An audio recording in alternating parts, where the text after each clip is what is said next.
Слава нашему Господу! О чем мы сегодня будем рассуждать, друзья? Какие у нас вопросы, переживания, волнения? Или дальше по Евангелию от Луки? Что у нас? Пока ничего. Тогда Евангелие Луки, 5 глава, с 1 стиха. Если какие вопросы еще возникнут по ходу, мы будем останавливаться. «Однажды, когда народ теснился к нему, чтобы слышать Слово Божие, а он стоял у озера Генесаретского, увидел он 2 лодки, стоящие на озере, а рыболовы, вышедшие из них, вымывали сети. Вошед в одну лодку, которая была Симонова, он просил его отплыть несколько от берега и, сев, учил народ из лодки. Когда же перестал учить, сказал Симону: «Отплыви на глубину, закиньте сети свои для лова». Симон сказал ему в ответ: «Наставник, мы трудились всю ночь, ничего не поймали, но по слову твоему закину сеть». Сделавши это, они поймали великое множество рыбы, и даже сеть у них прорывалась, и дали знак товарищам, находившимся на другой лодке, чтобы пришли помочь им. И пришли, и наполнили обе лодки, так что они начинали тонуть. Увидев это, Симон Петр припал к коленям Иисуса и сказал: «Выйди от меня, Господи, потому что я человек грешный». Ибо ужас объял его и всех, бывших с ним от этого лова рыб, ими пойманных. Также и Иакова и Иоанна, сыновей Зеведеевых, бывших товарищами Симону. И сказал Симону Иисус: «Не бойся, отныне будешь ловить человеков». И, вытащившие обе лодки на берег, оставили все и последовали за ним. Какие мы берем прообразы для себя, примеры с этого места Писания, вопросы? Почему я так задаю вопрос? Потому что в Евангелии от Иоанна очень интересная такая фраза есть в конце 20 главы, стихи 30-31. «Много сотворил Иисус пред учениками своими и других чудес, о которых не написано в книге сей. Сие же написано, дабы вы уверовали, что Иисус есть Христос, Сын Божий, веруя, имели жизнь во имя Его». И второе место у Иоанна, 2 глава, 1 стих. «Многое другое сотворил Иисус, но если бы писать о том подробно, то, думаю, самому миру не вместить бы написанных книг». Хотя бы вот такие 2 фразы Иоанна заставляют задуматься о моменте, что каждый ученик, который писал почему-то. И писал потому, что оно было близко для его сердца, потому что оно его затронуло чем-то. Если более принципиально смотреть, то в послании Петра есть тоже довольно-таки сильная фраза, сейчас мы ее вспомним. Он пишет 2 послание Петра, 1 глава, 20-21 стихи. «Зная прежде всего то, что никакого пророчества в Писании нельзя разрешить самому собою, ибо никогда пророчество не было произносимо по воле человеческой, но изрекали его святые Божьи человеки, будучи движимы Духом Святым». Отсюда вытекает вопрос.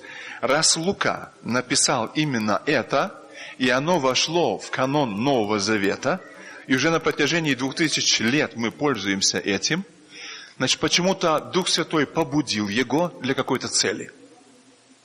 И раз он побудил для какой-то цели, то обязательно должен быть результат нашей внутренности. Какие выводы, примеры мы можем взять отсюда? Я такой пример скажу.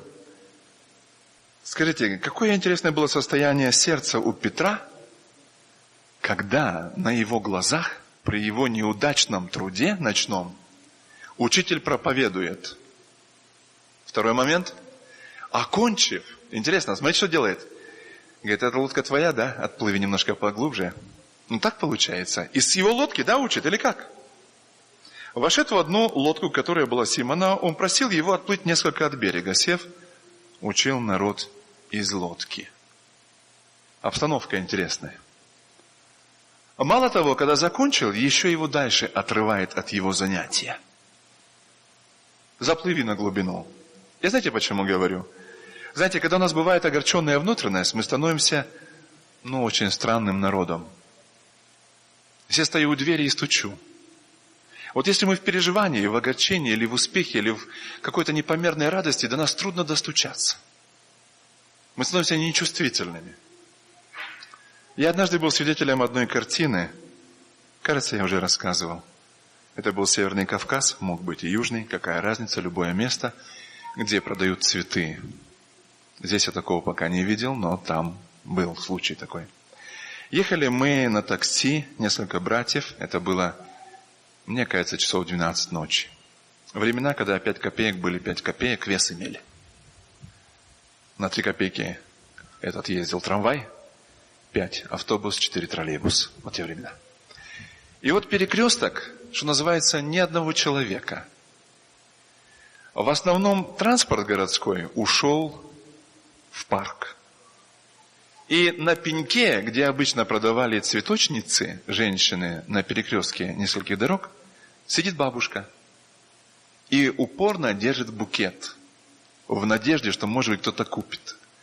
Вы знаете, мы не могли молча проехать. Мы ехали, разинув рты. Реплики у нас были, высказывания, рассуждения. Но поймите ее чувства. Вот сейчас, может быть, она настроилась. Это легко со стороны говорить. Однажды я попал в дом к нашим друзьям в одной из поездок. И надо же случиться, я обошел хозяина дома на 5 минут раньше. Я уже вошел в дом, а хозяин зашел следом. И вдруг он приходит с базара и держит громадный букет цветов. И мне проданных уже 3 сутки. Когда вокруг все продают, и у всех покупают, а у него не покупают, и вот одни сутки надежда, а вдруг на следующий день опять, а ночь они в холодильнике, там в морозилке, где они там ставятся обычно, понимаете? И вот он пришел, и дочь, когда увидела выражение лица своего отца, она решила смягчить, получилось очень неудачно. Дело в том, что в свое время, интересно, о Лаване сказано, помните, Иаков говорит своим женам, Рахиль, Лии, вот выражение, говорит, лица вашего отца сегодня не такое, как вчера и 3-го дня. И вот эта дочь увидала выражение отца, и она решила смягчить. И знаете, что она ему сказала? Обычно так всегда говорят. Папа, ты как на именины пришел. Ох, он бы ей дал этих именин.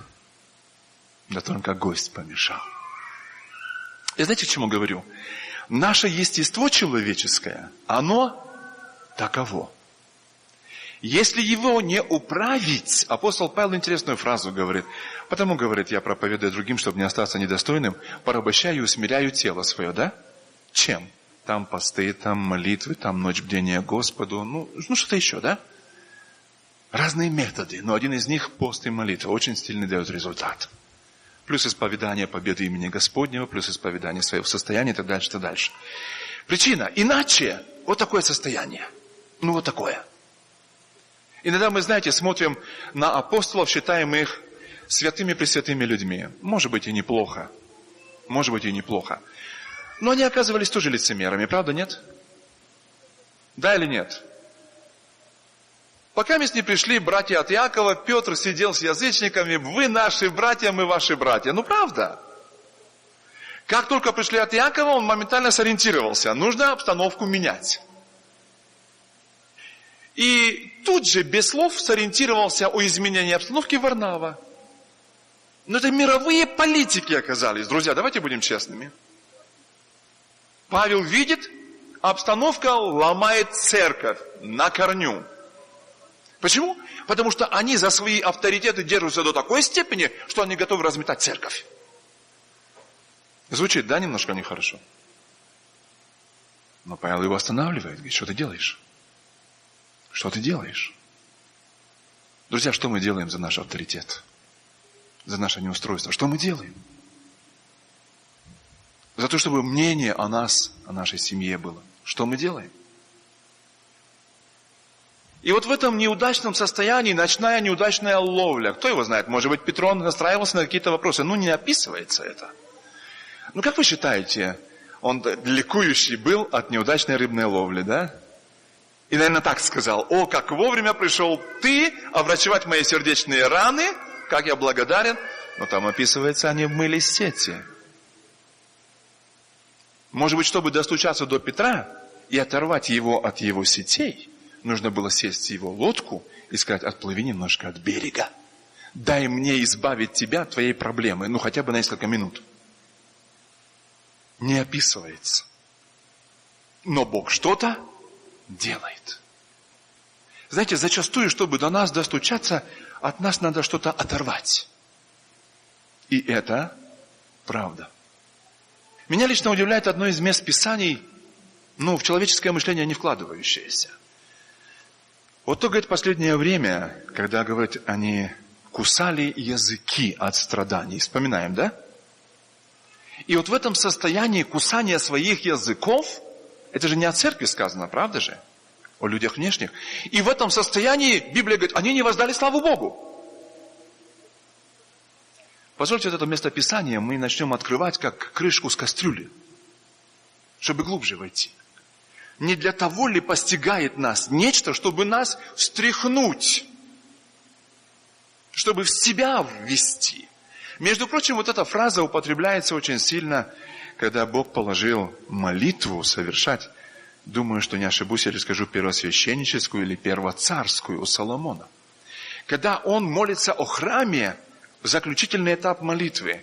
И он говорит: Господи, вот когда, говорит, они, народ Твой, неправо будут поступать, и Ты попустишь их, чтобы их взяли в плен и рассеяли по народам, и в стране пленения они войдут в себя, и оттуда будут молиться Тебе, то есть, не имея возможности прийти к храму, то Ты услышишь их.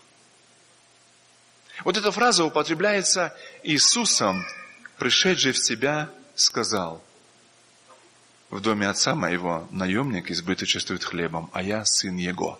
Та же самая фраза. Сказано о сыне, который пас свиней. Вспоминаем, да? Пришед в себя. То получается, Иисус, помним интересную фразу, говорит: если бы ты был холоден или горяч. То есть, с холодным легче работать. Вот ввести в такое состояние, лишив чего-то, для того, чтобы встряхнуть и показать, что я себя представляю. Да, это правда. Интересно. Чтобы достучаться до сердца Симона, его нужно от чего-то оторвать. От сетей, от берега, от людей. Может даже немножко опозорить. А скажите, пожалуйста, а это не позор? Специалист рыбной ловли знает, что днем ничего не ловится, и ему предлагают юродством проповеди выплыть и закинуть сети для лова. Нормально? Но это же юродство.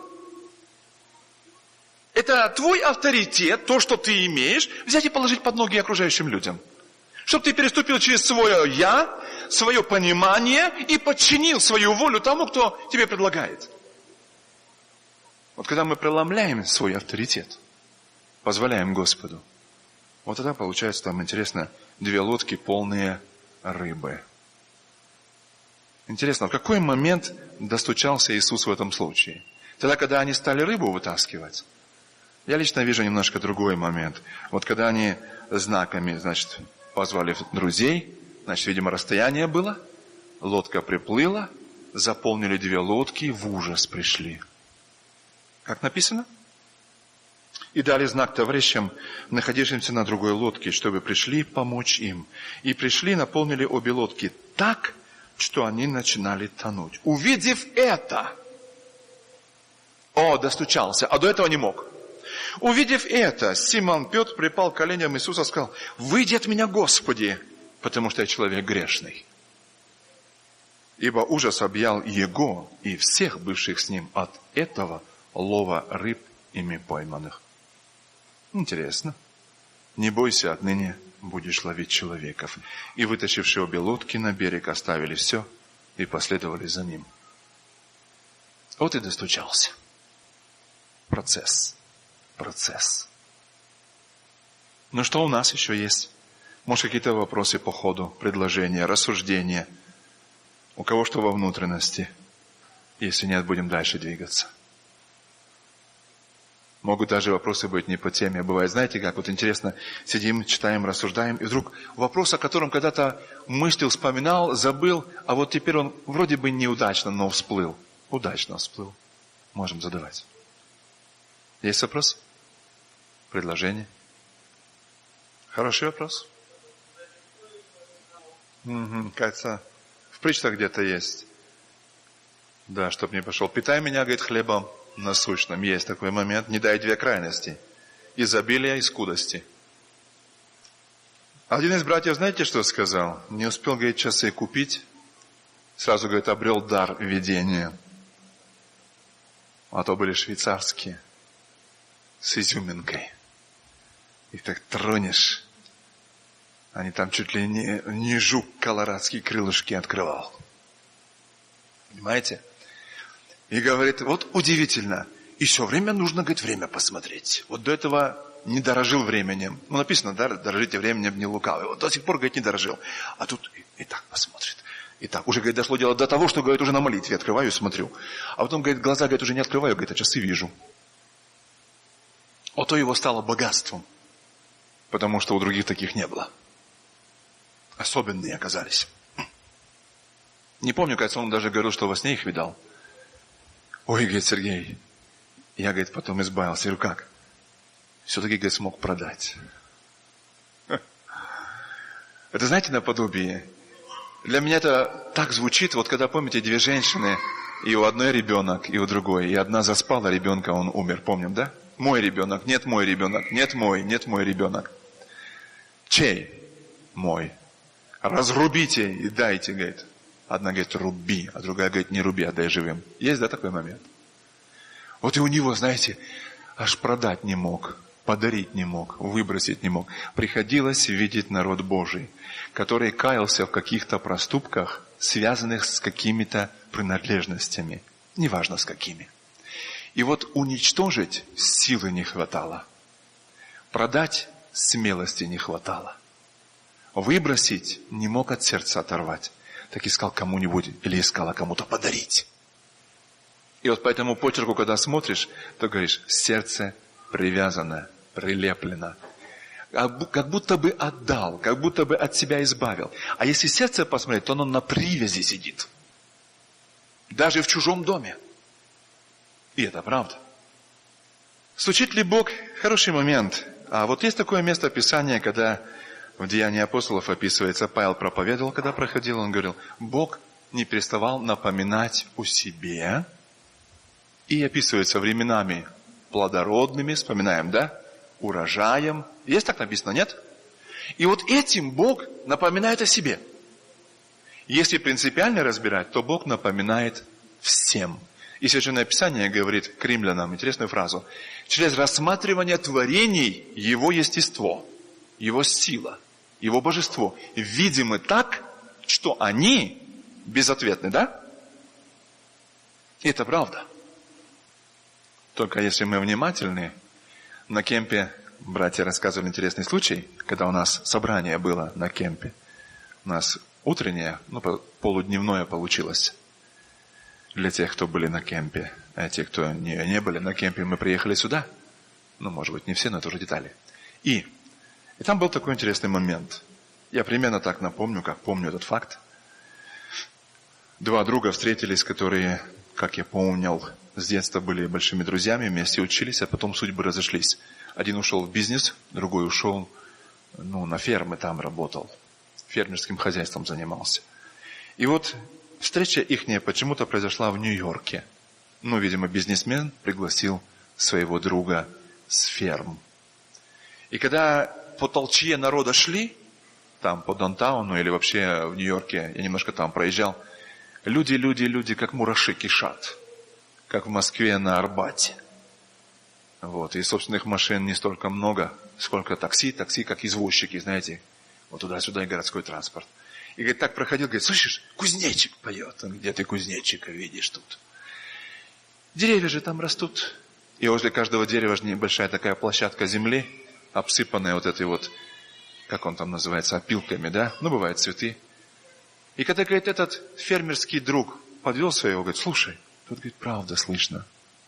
Что удивительно, говорит, люди, никто этого не слышал, даже его друг. А этот с деревни приехавший, так выразимся, слышал. Тогда тот городской берет там монету металлическую, бросает на асфальт. Она падает, звенит, и окружающиеся поворачивают и смотрят. Говорит, смотри, у кого, говорит, на что ухо настроено. У кого на что.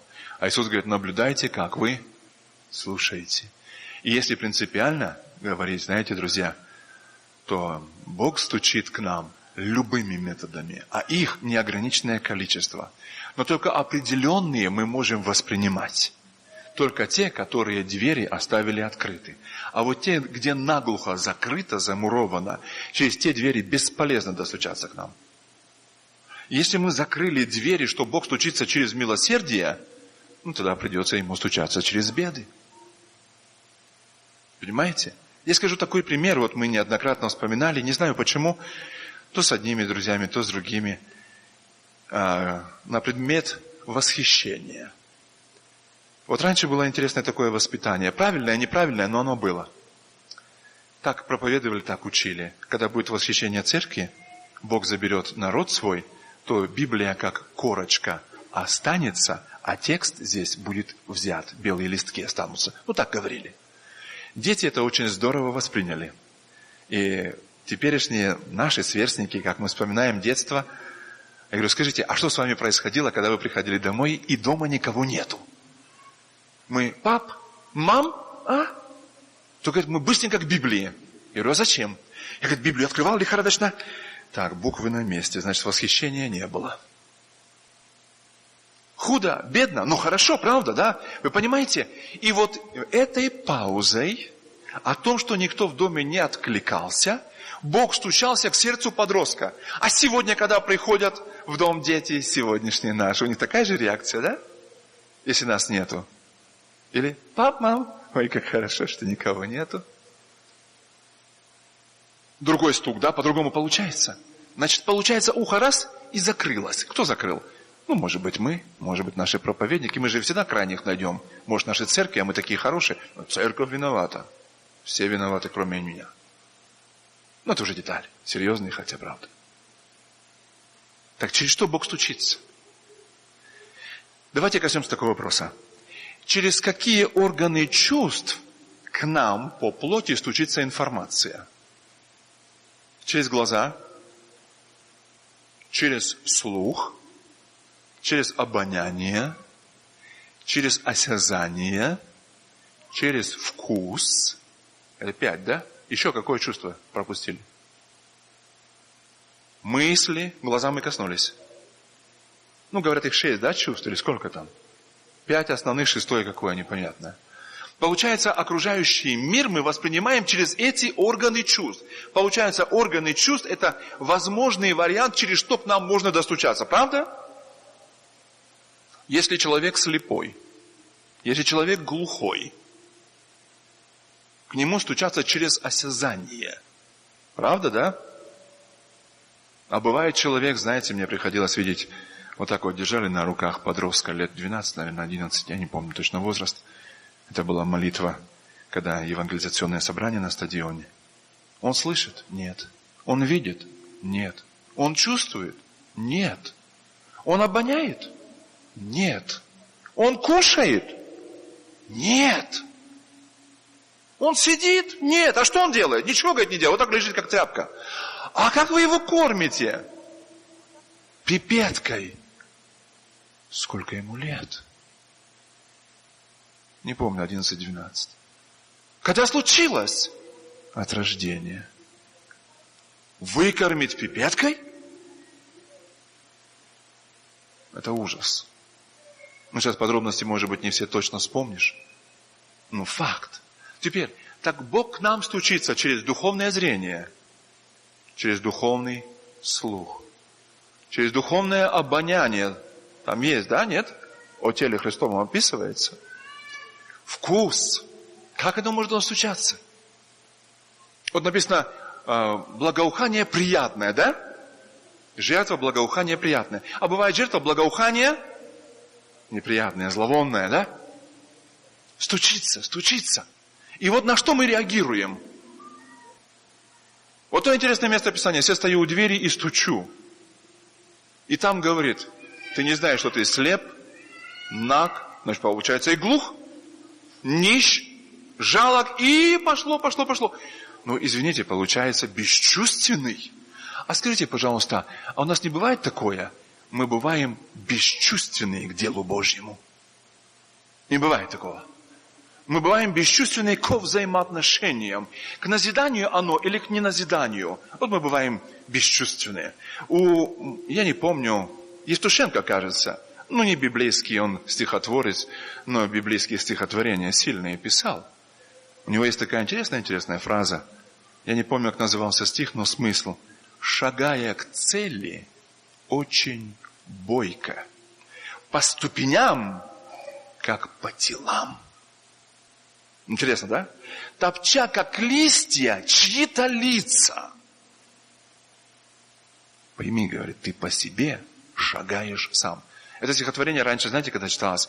Как же это? Проклятие века – это спешка. И человек, стирая пот, по жизни мечется, как пешка, попав в затравленный цейнот. Понимаете, он там, когда это раскрыл, я не знаю, я так хотел бы сказать, что ему Бог открыл это. Я не побоюсь это сказать, знаете почему? Потому что в свое время, когда решался вопрос Иисуса Христа, нашего Господа, в Синедрионе, то там первосвященник сказал интереснейшее пророческое слово. Не подумайте. Лучше, говорит, одному человеку умереть за народ, нежели чтобы весь народ погиб. Вспоминаем, да? И там говорится интересная фраза. Это он сказал не от себя, но будучи на тот год первосвященником, предвозвестил. Или, получается, Бог использовал его, хотя Бог не согласен был с ним, согласно его жизни. Но не было ничего общего, так можно выразиться, понимаете? Но еще раз Бог взял и использовал. Вот так вот получается. Это называется бесчувственность. Вот мы чувствуем, что это будет к устройству, к назиданию, а мы так хотим по-другому поступить. И получается не устройство, это в твоих глазах, а в моих устройство. Это не назидание, это в твоих глазах не назидание, а в моих назидание. А помним место Писания? Все ищут своего, а не того, что угодно Иисусу Христу. Да, так написано? Как это может быть? И это Павел пишет в те времена, когда, практически первая апостольская церковь была, да? Ведь Павел был при апостолах. Петре, Иакове, Иоанне, так, да? Он с ними выяснял апостольство, имеет ли он помазание на него. Это те времена были, свежие. Только распятие, только вознесение, только сошествие Святого Духа, правда, да? Только вот этот хромой, которого Бог исцелил у красных ворот храма. Только. И вдруг вот что получается. И Анания, Сапфира, как они могли поместиться со своей такой нечувствительностью в такой живой церкви, правда, да? Как? А как это могли в ежедневных потребностях, вот когда раздавали, кто-то кого-то начинал обходить? А как? А у меня такой вопрос, скажите, пожалуйста, только честно. Первые 7 диаконов, почему были рукоположены быть диаконами? Это было к устройству церкви. Давайте глубже копнем. Это было потому, что на высшем уровне была совесть народа Божьего, да? Да? Или там пошла уже бессовестность? Давайте честно. Невнимательность, нечувствительность, пренебрежение при раздаче ежедневных потребностей. Значит, получается, там заметили, вот люди вот этой категории пренебрегались, а люди вот этой категории не пренебрегались. Так, да, написано, правда, нет? Или не так? Друзья, я что-то новое говорю? Там же не сказано, что весь Божий народ пренебрегался. Часть. Так написано. А неужели Дух Святой вот тем раздавателям, которые до того раздавали, не мог достучаться? Получается, не мог достучаться. И когда Бог не мог достучаться до страха Божьего, где он был, этот страх в этих людях, до совести, которую они обещали Богу, где она была, Имели они Духа Святого? Я уверен. И вдруг для решения материальных проблем в церкви нужно было быть духовными людьми. А куда эта духовность делась у предыдущего персонала? Это же церковь, да или нет? А почему эта чувствительность потерялась? Притупилась, да? К старости слух притупляется, зрение. Наверное, совесть тоже, да? Или к духовному стажу, когда более духовные, появляется такое чувство, да? Скажу один интересный вопрос, хотя не библейский. Статистика аварий за рулем в той стране, в этой не знаю, в той стране показала, что больший процент нарушений дорожно-транспортных происшествий происходило у людей, которые уверены были в себе, что они профессионалы руля. Потому что тот, кто не профессионал, он, если делал ошибок, но не столько, понимаете, он следил за каждым своим действием. А тут самоуверенность. А я знаю. Когда одного из братьев спросили, почему ты, говорит, потерял помазание в изгнании бесов? И он потом сказал, почему. Знаете, ему сказали, когда на очередную молитву он шел, ты знаешь, какой там бес? Ты знаешь, какое там действие сатанинской силы? А он, знаете, что сказал? Я не такие семечки грыз. Где сказал? Там и отступило помазание. Потому что он все подвиги, которые были сотворены, приписал себе. На что он приписал? На стаж, на опыт, на умение, на знание. А Бог говорит, а если бы ты спрашивал, а как к этой душе подойти? А как к этой душе подойти? А как к этой душе подойти? Я не рассматриваю вопросы каприз душ, конкретных обстоятельств. Это отдельная тема. Ошибки. Откуда эта нечувствительность? Самоуверенность. Думаю, что не ошибусь, если мы коснемся вопроса блаженны нищие духом. Что это значит? Значит, получается, протянул руку, получил, употребил, опять нету, протянул руку, получил, употребил, опять нету. Так, да? А тут, получается, протянул, получил и больше не подходит и не просит. А я не понял, что это, умножается хлеб? Не знаю, насколько правильно, но в прообразах, если взять. Но факт есть. Когда 6 дней выпадала манна в пустыне, вспоминаем, да? Каждый день можно было брать только 1 порцию. Если взял 2 порции, или больше, чем сколько съешь, до утра появлялись черви. Так, да, написано? Но перед субботой, в пятницу, Бог сказал, нужно собирать 2 порции. Черви не заводились. А кто-то вышел, собирал, то была беда. Искушали Бога. Интересный прообраз. Когда мы постоянно приходим и получаем, употребляем, получаем, а нормальное состояние. Как только, а я уже на неделю набрал, держись, будут беды. Это мы коснулись вопроса, как Бог стучится, какими методами до нас стучится. Как может поступать? Что у нас еще? У нас немножко времени еще есть. Правда, очень быстро бежит. 1 Коринфянам, 3 глава, 12 стих. 1 Коринфянам, 3 глава, 12 стих, да? Строит ли кто на этом основании из золота, серебра, драгоценных камней, дерева, сена, соломы? Вопрос? Что такое дерево, сено, солома? Хорошо, читаем немножко выше с 9 хотя бы стиха. «Ибо мы соработники у Бога, а вы Божья нива, Божье строение. Я по данной мне от Бога благодати, как мудрый строитель положил основание, а другой строит на нем. Но каждый смотри, как строит. Ибо никто не может положить другого основания, кроме положенного, которое есть Иисус Христос. Строит ли кто на этом основании из золота, серебра, драгоценных камней, дерева, сена, соломы, каждого дела обнаружится, ибо день покажет, потому что в огне открывается, и огонь испытает дело каждого, каково оно есть. У кого дело, которое он строил, устоит, тот получит награду, а у кого дело сгорит, тот потерпит урон. Впрочем, сам спасется, но как бы из огня. Но так как бы из огня. Можно строить из золота, серебра, драгоценных камней, дерева, сена, солом.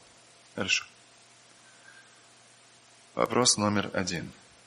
Кто строит? Из кого строит? О ком написано? А потом будем уже разбирать глубже. Павел говорит, я. Кто он? Апостол. В данном случае он говорит, что здесь речь идет о людях. Из каких членов церкви созидается поместная церковь? И сами, как живые камни. Ага, камни, да? Симон Ионин, ты камень на сем камне. Это один из вопросов. Есть место Писания, когда Павел пишет Тимофею, а в большом доме есть сосуды, не только золотые, серебряные, каменные, деревянные, глиняные. Кто будет чист от всего, да? Тот будет сосудом чести. Интересно такой вопрос. Честь быть золотым или честь быть чистым? Давайте еще раз сопоставляем золото и дерево. Ну вот пока мы сосуды, просто сосуды берем, да? Он говорит, а в доме Божьем есть вот такие сосуды. Вот золотой, вот есть деревянный. О сосудах не сказано, что они испытываются огнем. Ну не написано, правда, да? Кто будет чист, тот будет сосудом в чести, годным на всякое доброе дело. Как бы ни получилось, что грязный золотой будет отстаиваться, а чистый деревянный будет пользоваться. Может такое быть? Там описывается чист, но не золотой. Не это говорится. А тут говорится о людях. А есть люди, сказано, солома. Солому сожжет огнем неугасимым. Надо поднять места, где говорится о соломе. Это беззаконие. Беззаконие. Значит, это характеристика людей по ихнему внутреннему состоянию. Интересно, такой вопрос. Вот, Ананию и Сапфиру, если взять члены церкви поместной, нормально, правда? Сразу денег много будет. Нормально, ненормально? Возьми. Что дальше будет? Заразят всю церковь, да? Беда будет? Взять вот этот момент, когда Симон Волхв, да, пришел. Водное крещение прошел. От Филиппа не отходил. Однако при принятии Святого Духа выявилось его естество, притом страшное. Ты в узах, говорит, неправды, исполнен горькой желчи. Покайся, может быть, отпустится тебе грех, ну или помысл. Печальное состояние. Очень печально. Здесь описывается, насколько помню, у Малахии, что он придет и будет переплавлять сынов Левия, ну и весь народ, и вот как серебро вот переплавляют. Ну, я не знаком с этой процедурой, но как вот Библия немножко говорит, она описывает. И вот один раз переплавил, ну так выглядит, 7 раз переплавлено. Есть, да, такая фраза? 7 раз переплавленное напрашивается на вопрос. Первый раз плавили, что-то вышло, отделили. Второй раз плавили, еще что-то отделили. Третий раз еще что-то всплыло. Четвертый еще раз. 7 раз. И вот на 7-й раз, не знаю, насколько правда, понаслышке слышал, что когда заключительный раз и снимается, ну как изгорь, что ли, сверху, то потом получается чистое, как зеркало. Жидкое, но зеркало. Ну, я так слышал, не знаю, насколько правда. Если ты, говорит, уже отплавил, очистил так, что ты можешь в него жидкое, раскаленное смотреться, значит, можно, ну, уже считать, что закончил переплавку. Тогда, говорит, они после этой переплавки будут приносить снова жертву, ну, в чистоте святости. Вспоминаем такое место у Малахии или нет? Или читаем? Читаем, да? Давайте проверим. Я думаю, что сейчас найдем. Потом еще быстренько коснемся внутреннего состояния каждого человека.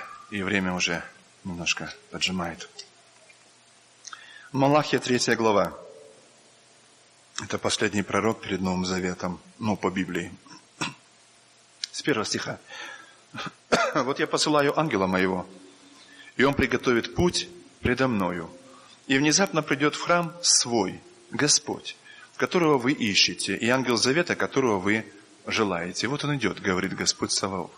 И кто выдержит день пришествия его? И кто устоит, когда он явится? Ибо он как огонь расплавляющий, и как щелок очищающий, и сядет переплавлять и очищать серебро, и очистит сынов Левия и переплавит их, как золото и как серебро, чтобы приносили жертву Господу в правде. Тогда благоприятна будет Господу жертва Иуды и Иерусалима, как в дни древние, как в лета прежние.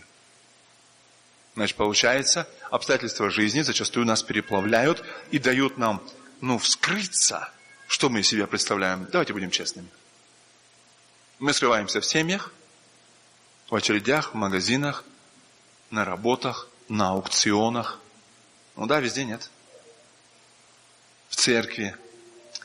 Даже знаете, когда мы скрываемся, скажу интересный такой момент. Когда мы приходим на собрание, на хлебопреломление, тоже скрываемся. Когда мы вовремя говорим и не вовремя говорим. Есть времена, когда нужно знать время. А есть, когда нужно говорить всегда. Это тоже один из моментов. Внимательно, если изучить, это состояние человека. Кто есть кто. Теперь во внутренность самого человека, если заглянуть. Здесь говорится, пока он, служитель поместной церкви, созидает церковь. А теперь я, служитель своей церкви, семьи или своей церкви, своего сердца. Вот из чего я строю? Из веры или неверия? Дабы испытанная вера оказалась драгоценнее гибнущего, хотя огнем испытываемо золото. Так написано, да? Вера. Как у нас дела с верой? Как с чистотой? Из чего мы составляем? Желательно, конечно, было бы поднять все эти места, которые говорят. Характеристика дерева, что есть? Сено, солома. Если разбирать покаместь вот так поверхностно, солома огонь не выдержит, сено огонь не выдержит, дерево огонь не выдержит. Говорят, что дома каменные, которые прошли пожар, не ценятся, да? Правда? Камень не выдерживает? Строители, есть тут кто-нибудь? Смотря какой камень. Есть такой камень, что выдержит. Как? И какой огонь еще? Да, какой огонь и какой камень. Есть такое, что в известь превращается, да? Если говорить о драгоценных камнях, просто один момент скажу, братья, время выходит, будьте готовы уже поделиться словом к молитве. Когда-то я был очень удивлен, будучи подростком, мы изучали, я не помню, что это, природоведение в школе был предмет или что, но там изучали камни, геология, камни и так дальше. И коснулись алмаза. Можно, говорит, создать из искусственных условиях из графита алмаз. Графит знаем, да, что такое? Деревья, которые прогнили, стали, знаете, такие под большим давлением, там получается гранит. Я говорю, гранит это графит. Ими можно чертить, как мелом, только черный. А если 10 тысяч атмосфер создать давление, то получается алмаз. Вот чтобы мы были крепкие, нас надо давить со всех сторон. Когда КГБ давит, а когда языки давят, а когда сплетни давят, все абсолютно надо пережить. Поношения давят. Правда, да? Несправедливое отношение давит неустройство на работе, неустройство с места жительства и прочее, прочее. И вот оно все создает на нас давление. А Бог говорит, а я хочу, чтобы, говорит, вот при этом давлении оказались крепкие. И однажды одному пророку сказано, говорит, а я лицо твое сделал, как лицо кремниевое, да? И твое лицо должно быть как кремень. А кремень это такое, что от него так тронешь, и уже искра получается. Не то, что он воспламеняет, твердость его. Братья, к молитве, пожалуйста, время.